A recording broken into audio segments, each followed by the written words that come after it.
Joe Milton played his best football in a Tennessee uniform on Saturday. A lot of people don't want to hear that. A lot of people want to continue making excuse after excuse why they don't like Joe Milton, and trust me, he is far from perfect. But Joe Milton was much, much better on Saturday. So why wasn't that enough? Why didn't Tennessee play 4 quarters of football? It is Reactionary Monday, recapping Tennessee's loss in Tuscaloosa right here on a Monday, Locked On Vols. You are Locked On Vols, your daily podcast on the Tennessee Volunteers. Part of the Locked On Podcast Network, your team every day.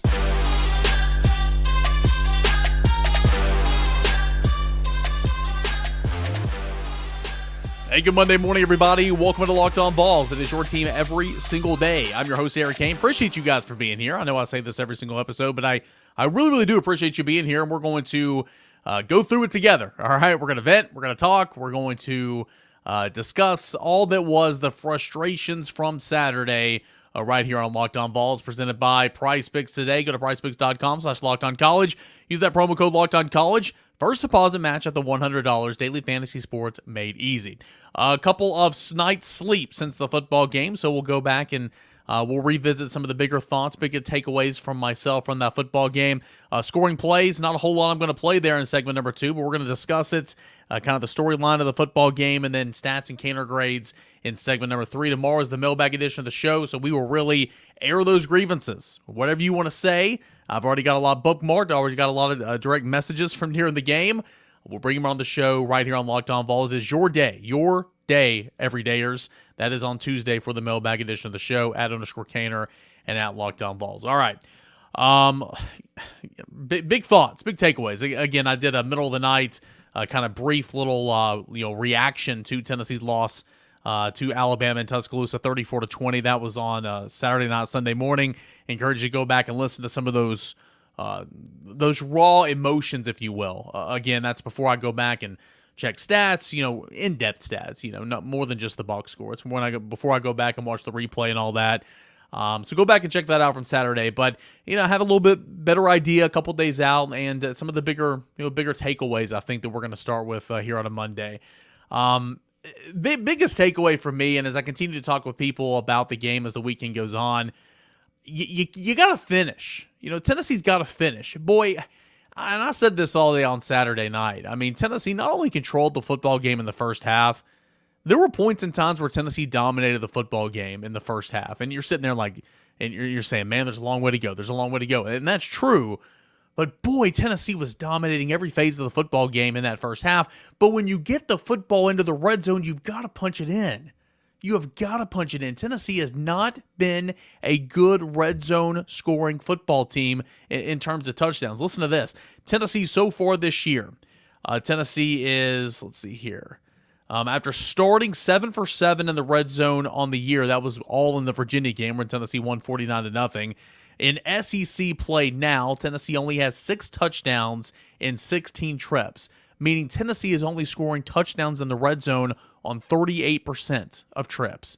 That is not good enough to have this correlation and kind of bounce it back to where Tennessee was last year. And again, that was an elite offense, and this offense is never going to be that offense, but that was an elite offense. Tennessee was scoring touchdowns in the red zone on 75% of trips. 12 of 16 trips through 3 games in SEC play last year resulted in touchdowns. Tennessee has got to finish in the red zone. So scoring on your opening possession was great. And we're going to hear that call via the Vol Radio Network here in a moment. Joe Milton, the squirrel wide. That was awesome.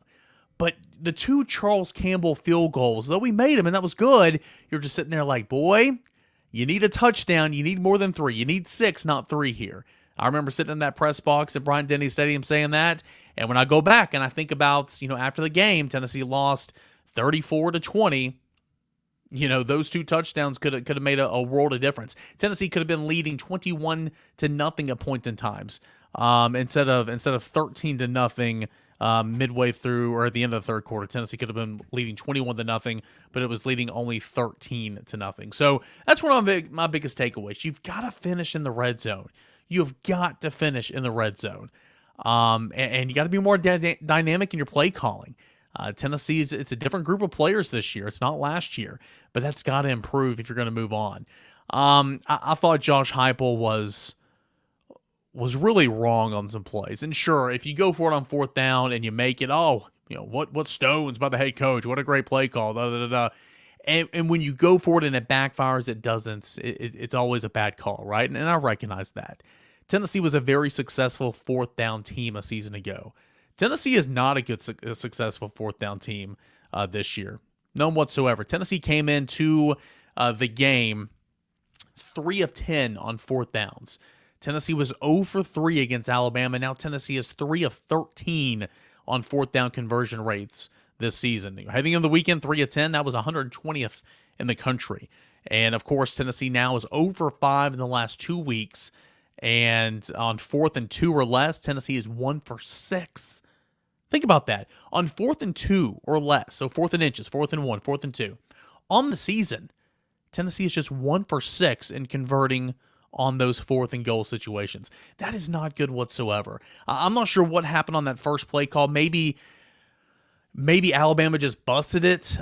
Maybe Milton ran the wrong play. It looked like Jacob Warren was trying to come underneath for a Utah pass, kind of like what they did with Princeton Fant last year on the 2-point conversion. I believe that was against Alabama or one of those games. Maybe Alabama just blew it up. I don't know, but the end man on line of scrimmage was not blocked. And then on the other, 4th and 1 or 4th and 2 or whatever it was on your own 47, I mean, the end man on line of scrimmage and outside linebacker just weren't blocked, and they ate it. And you got to do a better job of blocking that. I just, where Jackson Ross was in this football game. How about Jackson Ross? Nobody wants to, I'm not going to sit here and dunk on my take about Jackson Ross over the offseason. A lot of people were coming at me saying, I thought you were going to be a weapon. Wow, you were completely wrong about Jackson Ross. What a bust. He had a bad game and a bad first punt against Austin Peay, and he has been electric since. Dude averaged 53 yards a punt. Dude averaged 53 yards a punt in this football game against Alabama, and he had a punt of 71 yards. So the way Jackson Ross was punting the football, man, line up and play defense. Play field position. Don't put your defense on a short field. I mean, Tennessee's defense was really bad the entire second half. I recognize that, but boy, they were putting some bad situations throughout the game on short fields and bailing Tennessee out on that first fourth down miscue with the little tip back from Danico Slaughter, interception, Jalen McCullough. What a play. What a freaking play for your defense to make. So I did not agree with those fourth down calls by Josh Heupel. I was a little worried the play calls too. I mean, you're in shotgun on 4th and 1, 4th and inches, whatever, and you go in shotgun, so it makes no sense. I recognize going in shotgun when you're running an option and stuff because you can see it better, you can see the end man on line of scrimmage better. I get all that. But God, when it's 4th and inches, line up, take your 250-pound quarterback, get the football and fall forward. It's not that hard.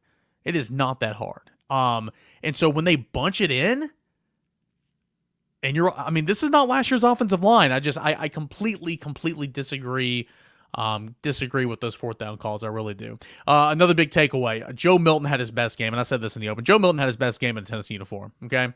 People are going to say, what about the Orange Bowl? What about the Orange Bowl? I thought he played better in this game. Obviously, the first half. Nobody played well in the second half. For reasons, we know a 2-play scoring drive right off the bat. Defense played horrible. You had that weird penalty, fair catch was it not, and so instead of starting your drive at the 23, you're starting it at the 4, false starts, holdings, just your typical stuff on the road at times.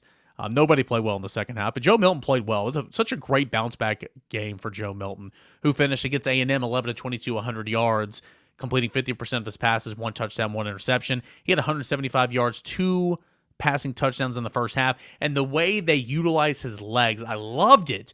Knew they were going to have to make up for some lost ground, knew that running the football would be a challenge potentially. Maybe Milton was going to be off again like it was against A&M. Make his mobility a factor in this football game, and in drive number 1, 3rd and 7, he rushes, runs over a guy, gaining 9 yards and a first down. I loved it. I love the option game in there as well. He turns it upfield. He's looking to seek out contact. You want to be careful with your quarterback. I get it, but I love that mentality. I do. That's got to continue in this offense. That's got to continue. Also, Tennessee was pretty much one-dimensional. It was Joe Milton with his legs. It was Joe Milton through the air. Tennessee couldn't run the football with his tailbacks in this football game, and that was a big mystery to me because Tennessee's been such a good running football team. Second half was horrible. Coming out of the locker room, this team has an issue coming out of the locker room. The last 4 games, 3 of those opponents have scored on their opening possession of the third quarter. Just horrible. 2 plays. a long run. And then, of course, Tamari McDonald looked like he tripped. There was no safety help over the top for that Bond. Was it Bond or Burton? I can't remember. I would say I've slept since then, but I haven't slept much this weekend. Just horrible way to start the second half. So those are some issues that got to be cleaned up a little bit. And again, Tennessee just had another disastrous quarter. It was the second quarter down at Florida. It was the third quarter at Alabama where Tennessee was outscored 17-0. Tennessee was outscored 27-0 overall in this football game. And, of course, one of those touchdowns at the end was a scoop and score. When I'm sitting there in real time and I'm saying, Milton, get rid of it, Milton, get rid of it, Milton, get rid of it, but you're seeing it transpire, right? I mean, we saw it on TV. I was seeing it up in the press box. You saw that guy coming off the edge. John Campbell just whiffed and missed his block, and Milton got hit from the backside, fumbled. Take care of the football, I get it, but that was a blindside hit. And 24-yard scoop and score. So, man, those are just some of my takeaways. And again, I've said it already this weekend. You've said it with your friends. You've said it with your family. Talking about it. Point of the matter is, officials were not good in this football game. There's a problem with officiating in college football right now. It's been bad, but that's not the reason Tennessee lost this game. Tennessee did not make adjustments coming out of the second half. Alabama did. Tennessee was slow to react to those. I thought a pair of fourth down calls to go for it on offense backfired, and it screwed Tennessee's defense in a huge way. Thought that was bad, not being able to run the football. Didn't think the offensive line was good.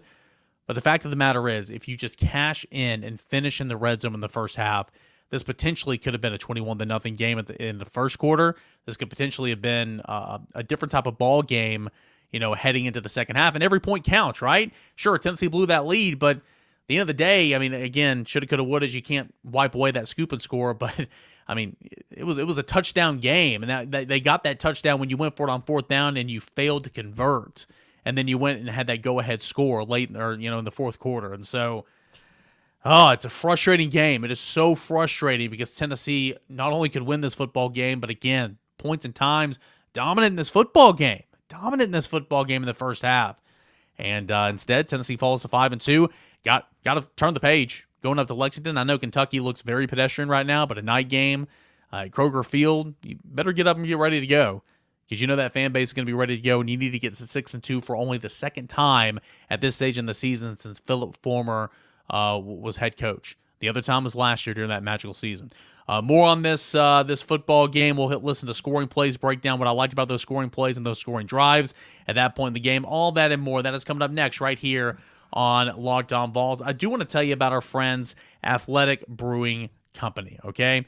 Time for our game-changing player of the weekend, and that would be Joe Milton. I thought he played a really, really good football game. Not only is Joe Milton the game changer, but as our game changer of the week, but Athletic Brewing Company is changing the game in non-alcoholic beer. They're inventing beer that actually non-alcoholic beer that actually tastes good. And for Joe Milton, the way he started this football game, the perfect start, the absolute perfect start for Joe Milton. And he was a huge reason why Tennessee had control of the football game early on. But, Athletic Brewing Company, they're a game changer. And, they might be the perfect thing for you. They brew over 50 styles of craft, non-alcoholic beer, including IPAs, golden sours, and more. They're constantly releasing limited edition experimental styles to add to their variety. Plus, they are fit for all times. Athletic Brewing Company, fit for all times, so you can drink them anytime, anywhere, and make any activity even more enjoyable. Like watching the big game, again, Tennessee, Kentucky this weekend. Maybe you're your kid's Little League game, whatever the case may be. Tackling work or maybe working out. Non-alcoholic beer from Athletic Brewing Company is fit for all times, plus no hangovers ever. That is good news. First-time customers can use Locked On and get 15% off. 15% off your first online order. That's promo code Locked On, LOCKEDON, at checkout for 15% off at athleticbrewing.com. Near beer, exclusions, and conditions apply. Athletic Brewing Company, fit for all times. All right, guys and gals, welcome back into your Monday edition of Locked On Vols. I am your host, Eric Kane. Get in those Twitter Tuesday questions for tomorrow's show. Everydayers, shout out to you as always. It's when you take over the show. So let's hear them at _Cainer and at Locked On Vols. This is the point in time where we play scoring plays, courtesy of the Vol Radio Network. I have written permission and verbal permission to play scoring plays of Tennessee football right here on this podcast, Locked On Vols, from the Vol Radio Network. I'm not going to play an awful lot. Well, I don't like to play field goals in terms of scoring plays. I don't like to play other teams scoring. So really, I'm just going to play 2 plays. I was going to play again, I try to narrate kind of how this football game's going, and I thought about cutting up the scoop and score for Alabama, but thought better of it. I would have gotten just crushed in the comment section. What else is new? But nonetheless, this is how the story of the third Saturday in October 2023 went. Tennessee came out, played well, man. First drive of the football game, 75 yards, 8 plays, 2:21 off the clock. I mentioned that huge third down that Joe Milton had. It was 3rd and 7. He got flushed from the pocket, gained 9, ran over somebody at the sticks. Love to freaking see that. Love to see that. Later on that drive, it was a gorgeous 39-yard touchdown pass to Squirrel White down the far sideline. Great ball, great catch, and Tennessee was off and running. First down, Tennessee at the Alabama 39-yard line. No score. Milton, play fake again. Looks, fires for the end zone. That pass is going to be caught. Did he stay in bounds? Waiting for the signal. Touchdown, Tennessee. That's Squirrel White. Joe Milton bombs it down the left sideline, and Squirrel White right along the boundary, able to haul it in and made a great catch on that football, and Tennessee leads 6-0. I mean, it was a really, really good play. And I've been harping on him, and Joe Milton's not been great down the field passing, 20 yards or more. That was a great ball, great catch, and boy, it just took some air out of that crowd early on. And that's the goal when you're playing on the road. Take some air out of the crowd, and Tennessee did that right out of the gate. Well, Tennessee's defense came out and stopped Alabama. It was a 3-and-out. Alabama punted the football away. Tennessee got it back, and I believe Tennessee went 3-and-out as well, punted the football back. And then Alabama punted the football back, 4 plays, 23 yards. Got it back to Tennessee, and Tennessee went down and kicked a field goal, but the drive did stall in the red zone. All right. It was a 24-yard field goal, capping a 15-play, 79-yard drive that took nearly 6 minutes off the clock. You'll want to finish in the red zone. This was the first of 2 first-quarter field goals in the span of just a little over a minute. And it was Charles Campbell that was good from 24 yards. Well, Tennessee was up 10-0 at that point. You get the football back. Fumble for Alabama. James Pierce on 3rd down. A strip sack. Tennessee got the football back. It was a short field. Tennessee only went, 15 yards on 5 plays. Again, couldn't punch it into the end zone on just a great field position and a great job by the defense and James Pierce. Tennessee has to settle for a 26-yard field goal from Charles Campbell. So again, still good, right? 13-0. Should have been 21-0 in my opinion, but it's 13-0 is what it is. Tennessee is in control. Well, Alabama comes back. It was Jalen Milroe that found Jermaine Burton, 10-yard pass, and Alabama's on the board at the 7:05 mark of the second quarter, 13-7. And then we always talk about the mid-8. And Tennessee was kicking the football to Alabama to begin the second half, so you really wanted to get some points on the scoreboard before heading into the half. And that sequence where it was Tennessee goes for it on 4th down is stuffed. Alabama has a short field, takes a shot to the end zone on 2nd down. Danico Slaughter, great coverage. Jalen McCullough, the interception. Tennessee touchback.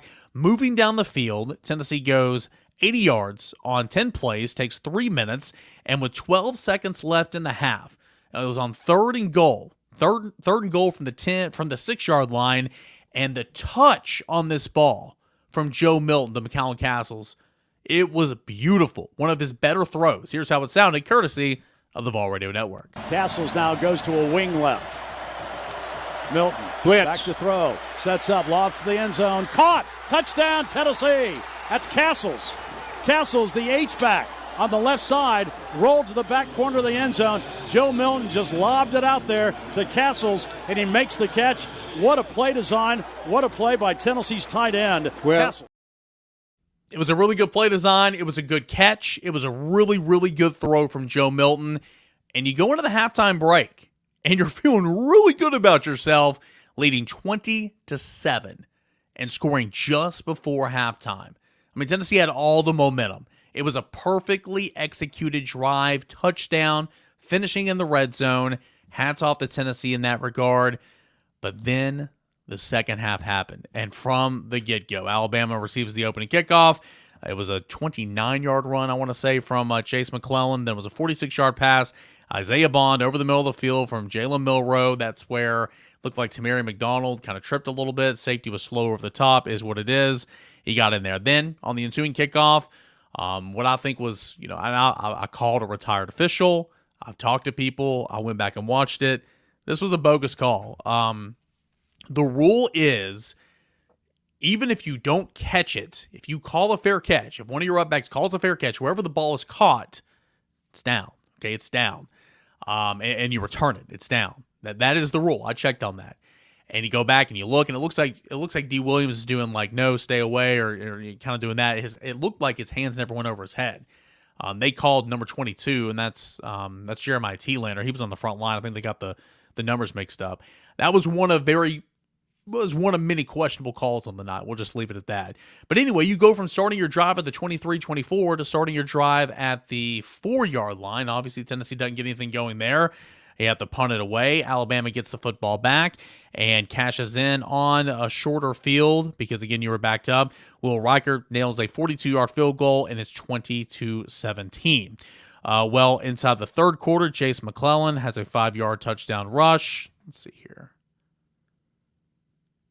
Yeah, okay, 5-yard touchdown rush, and it's a 5-yard rush, and Alabama goes up 24-20. Alabama then scores another field goal, kicks another field goal, makes it a 50-yard field goal, capping a 15-play drive, 27-20. And then, of course, the last one is the 24-yard scoop and score from Jason Campbell. And it was John Campbell who missed the block on the left side. John Campbell missed the block on the left side, and the guy came across the edge and tackled Milton, stripped the football, and goes into the end zone. So Tennessee was outscored 27-0 in the second half after outscoring Alabama 20-7 in the first half of play. No excuses, man. That's a collapse, and there's a lot of contributing factors. Again, fourth down play calls, the decision to go for it on fourth down, the lack of a run game, defense not playing well at all in the second half, officials didn't help. I mean, it was a whole lot of crap. I mean, of course, Joe Milton could have been better in the second half. Everybody could have been better in the second half. I mean, goodness gracious. Just frustrating because you had complete control and you were dominating this football game. But anyway, those were some of the highlight calls, courtesy of the Ball Radio Network. And when we come back, we'll get into some stats and some Cainer Grades, that and a whole lot more right here on Locked On Vols. Do want to tell you about our friends Prize Picks. Our friends Prize Picks, awesome stuff. Prize Picks is the largest independently owned daily fantasy sports platform in North America. The easiest and most exciting way to play daily fantasy sports, just you against the numbers. Instead of battling thousands of other players, including pros and sharks, all you have to do is pick more or less than the 2 to 6 player stat projections and then watch the winnings roll in. I've never had more fun playing at Prize Picks than I am right now. 25 times my money back I'm winning this football season. All you need to do, again, is select 2 or more of the players, pick more or less on the projected stats, place your entry, and watch those winnings come in. You can get to as many as 6 or as 2. I like to go 3 or 4, that happy median, and they're going to give you a total. They're going to give you a projection. All you do is say, will that player exceed or not? More or less than that projection. So, and if you enter the promo code Locked On College, they're going to give you an instant deposit match up to $100. If I put in $25, they're going to match me $25. If I put in $50, they're going to match me $50. If I put in $100 with the promo code Locked On College, Prize Picks is going to match me up to that $100. Awesome stuff. So I'm winning big. You can too right now at PrizePicks.com. I encourage you to go to PrizePicks.com/LockedOnCollege. Use the promo code Locked On College for a first deposit match up to $100. That's PrizePicks.com/LockedOnCollege. Promo code Locked On College for a first deposit match up to $100. Go ahead and check it out today. You won't regret it. Every single football weekend, I do it for college football. Again, one more time, that is PrizePicks.com/LockedOnCollege. Final segment left here of this Monday edition of Locked On Vols. Appreciate you guys for being here. Stats and Cainer Grades coming up next.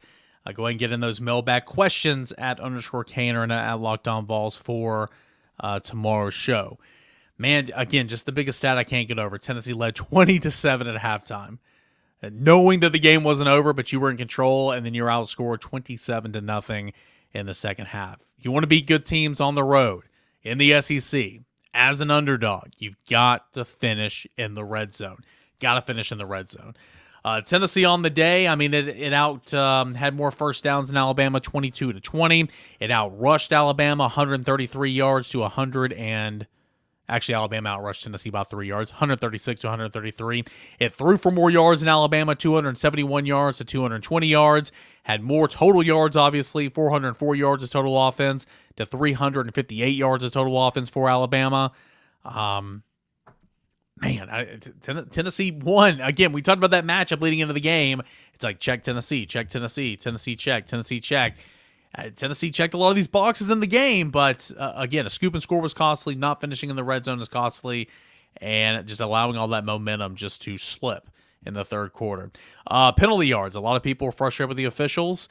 That's not why Tennessee lost the football game, but just an example. I mean, Tennessee was penalized 8 times, 55 yards. Alabama penalized 1 time for 5 yards. It's the least penalized Alabama football game for the Crimson Tide since dating back to not being penalized at all against Auburn in 2018.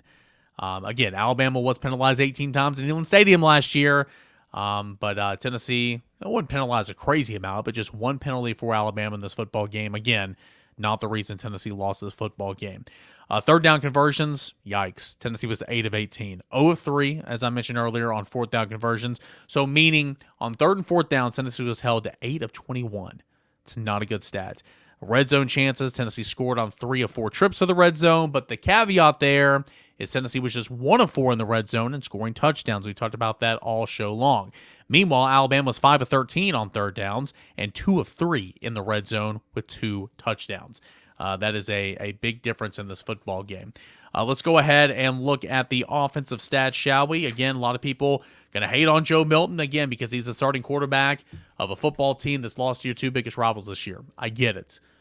Fans, short for fanatic. I say it every single week. Be frustrated. That was a collapse. It was had some horrible coaching decisions. Be mad. You have every right to be mad. Inexplicably calling for the benching of a quarterback after just another loss, I think that's a little overblown for this one, in my opinion, because Joe Milton played well. Is what it is. Joe Milton played well. He did not play well the week before. He has not played well at points and times this year. There were points and times on Saturday where he didn't play well. You're never going to be perfect. Again, you're never going to be perfect. But Joe Milton played a good football game on Saturday. 29 of 41 through the air, 271 yards, 2 touchdowns completed. And we'll look up the stats. We'll get into the nitty-gritty as the week goes on. But he completed a couple balls down the field, which was huge. Ran the football well. He was Tennessee's leading rusher. He had 93 yards gained. Now, he was sacked 3 times, so if you take into account the sack yardage, which I hate this stat because, I mean, you're penalizing the quarterback. Majority of the time a sack isn't the quarterback's fault. Sometimes it is. But Joe Milton rushed for only 59 yards in terms of a net rush, but he gained 93 yards. Tennessee's leading rusher, obviously Tennessee's leading passer. Was he perfect? No. Are the throws he liked to have back? Sure. Did he ignite that offense in the second half? No. But I mean, it was abysmal. But Joe Milton played a good football game. He did. Tennessee did not run the football at all, which is really surprising. I was kind of shocked that Tennessee did not have a traditional run game in this football game. Tennessee ran again for 133 yards overall. They gained 172 yards. Again, you got to take in sacks in that consideration. But again, like I said, 93 of those yards gained were from Joe Milton. Dylan Sampson ran the ball for 4 times, had 28 yards. He was Tennessee's leading rusher from a tailback perspective. Jabari Small, 8 rushes, 24 yards. Jalen Wright, 11 carries, 22 yards. Man, didn't see that one coming. Thought Tennessee was going to run the football much better. Look at the receivers. Squirrel White, I thought, was such a focal point in the first half. And then, like everything, when you just can't get into a rhythm, when you can't get that first down, when you're playing behind the stick sometimes, you kind of go away from what was working in the first half. And Squirrel White was a non-factor, it felt like, in the second half. Boy, he was good, though. That stat line, 12 targets, 10 catches, 111 yards, a touchdown. It was a 39-yard, beautiful throw and catch down the far sideline on the opening drive of the game. Jalen Wright, second leading receiver, targeted 7 times, caught all 7 catches, or 7 targets, 44 yards. Ramel Keaton targeted 8 times, 5 receptions, 71 yards. Thought he had a nice bounce-back game. Still had a drop, though, man. Still had a drop, and that drop was on third down. It was going to move the sticks. was going to move the stick. I think it was on second down. But anyway, it was going to give a fresh set of downs. It was past the marker, and he just dropped it. But, I mean, if you can look past that, I think he had a nice bounce-back game. I thought he was showing some nice yards after the catch as well. McCowan Castles, 3 targets, 2 receptions, 12 yards, and that touchdown, so on and so forth. Jackson Ross, told y'all, I think he had a fantastic day. 5 punts, 53.2 yards on average. 2 inside the 20, a long of 71 yards, just a beautiful punt. Of course, he got the rolls there. Jackson Ross had a really, really good day. And that's why you play field position. When your punter's on like that, why go for it on 4th down twice on your own side of the 50? Just makes no sense. Charles Campbell, 2 of 2 in kicking field goals, 24, 26 yards. He did his job. Jalen Milroe, he was 14 of 21, 220 yards, 2 touchdowns, had that interception. Man, I thought he got stronger and stronger as the game went on. I think he's gotten stronger and stronger as the season's gone along. That's why he's the starting quarterback. When he is playing at his best and when he's playing to his potential, much better than the other 2 options in consideration down there in Tuscaloosa. I thought Tennessee overall did a pretty decent job with the run, especially in the first half. But Jace McClellan did end up with 115 yards and a touchdown. He did have that long of 29 yards rushing. So let's go ahead and get into it. Real quick, I'll look at defense before we go. Defensively, Tennessee pushed the pocket, 4 sacks, had 5 TFLs, had a forced fumble, had an interception. Again, you won the turnover battle, essentially, and you look good doing it. There was a lot to like, but then the 3rd and 4th quarter happened, and again, you got to play 4 quarters. I recognize that. You had a sack by Gabe Judulali on a corner blitz on 3rd down. Whew! Love that call. A really, really nice stick by Josh Joseph's third. It was a sack on 3rd down as well. James Pierce, again, I mentioned the strip sack on 3rd down, and then Omar Norman Lott had a sack as well. You got to play third and 4th quarters though. All right, here are my grades. Subject to criticism, as they always are every single week. Quarterback, I'm going to give you a B. You did not ignite a lot of play around you in the second half. You didn't have a whole lot to work with. There was no separation with the receivers. Your offensive line gave up 3 sacks in the second half. You never had a run game. Excuse me, you had some penalties to work around. So again, it's not like you had any help, but you didn't ignite and overcome anything in the second half. But man, that first half was good. Again, I recognize you got to play 4 quarters. Tennessee did not play 4 quarters and you lost. So again, I'm not trying to cop out here. But Joe Milton had a nice bounce-back game. Joe Milton had his best game as a starter for Tennessee.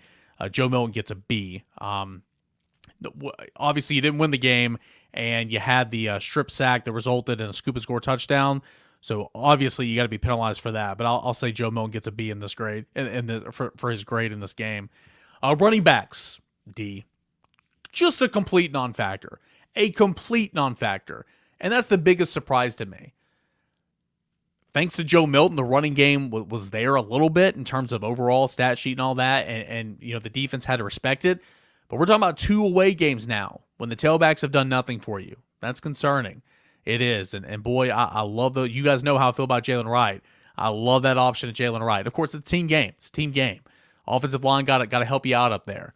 But that was the biggest surprise for me was the lack of a traditional run game because I would have picked Jalen Wright to run wild a little bit and to break some. But hey, sometimes that's football, is what it is. So running backs, that group will Jalen Wright did have 7 receptions, but again, overall, that group's going to get a D in my opinion. Tight ends had a touchdown catch. Was big in the blocking for Joe Milton. I felt like at times I'll give the tight ends a B. Wide receivers, I'll give you a C. Dante Thornton a drop. Man, that experiment's going really, really bad. Ramel Keaton did have a drop. No separation in the second half. I thought there were some good things. Again, I mentioned Squirrel White. First half was good. I thought Ramel Keaton had a nice bounce-back day. Chaz Nimrod was not a factor in this one pretty much. Wide receivers get a C. And then offensive line, I'll give a C. 3 sacks in the second half is not good. The scoop and score for Alabama there at the end, just a complete whip by John Campbell. That was not good. Got to be better in terms of trying to run the football on the road. So offensive line's going to get a C. Defensive line's going to get a B. Again, I thought pushed the pocket well and made some plays. Linebackers and defensive backs going to get a C. Much better in the first half. compared to the second half. Some missed tackles in there, some penalties in there, some trips and some misassignments. That group's going to get the second, third layer of the defense is going to get a C. Overall, really only gave up 27 points, traditional points, because that other touchdown came from that scoop and score. But still, it's got to be a whole lot better. Special teams is going to get a B, and the only reason you're going to get a B is because you had that costly penalty. And again, I would love to hear an explanation. You'll never get one, but I'd love to hear an explanation from the official or from the SEC. You'll never get one. But that was a huge penalty on that fair catch, on that kick return. That fair catch was it not? It made Tennessee start at the 4-yard line. And also, Josh Tuberville kicked one out of bounds. Again, I think that was coaching. Why not just kick it through the end zone? You go to halftime. You don't have to sit there and play defense for three plays while Alabama's taking shots at the end zone right before halftime. I didn't think that made sense, but thought the punt coverage was great. Thought Jackson Ross was really, really good. Really good. Thought Charles Campbell was good when given the opportunity. So special teams will get a B. And then coaching's going to get a D. Again, it's all the way around. You want to talk about Tennessee losing the football game? There's a lot of areas, and one of those big areas was coaching. Going forward on fourth down was a decision in itself, obviously, but then the play calling, bunching things up, I just don't recognize that. I don't understand that. But again, I'm not a coach, so I did not like some of these coaching decisions in this football game, and it played a factor in this game, a huge factor in this game. So coaching staff will get a D in terms of my grades for this football game. Tennessee's got to flip the script. Huge road game at Kentucky. That's coming up this weekend. Again, a chance to be 6-2 and 3-2 in Southeastern Conference play. Got still a whole lot of football in front of you. Still a lot of chances to get some football wins. Going to Atlanta for the SEC championship. It's not eliminated yet, even though I think it's a pretty steep hill to climb. But there's still a lot to play for here. A lot of football left. Remember, you only get 12 games in a season. Cherish season. I know you can be upset. I know you can be mad. You can be frustrated. That's fine. But remember, there's more football to play, and take advantage of that, because come February and March, well, March is March Madness. Come April and June, you're just going to be wishing you had football. But anyway, disappointing. It is disappointing because Tennessee had control of this football game, ends up losing 34-20, and we'll come back and answer all your questions on tomorrow's Locked On Vols. Mailbag questions, get those comments, concerns in, @_Cainer, @Locked On Vols. Appreciate you guys as always. Shout out everydayers, and we will do it again tomorrow.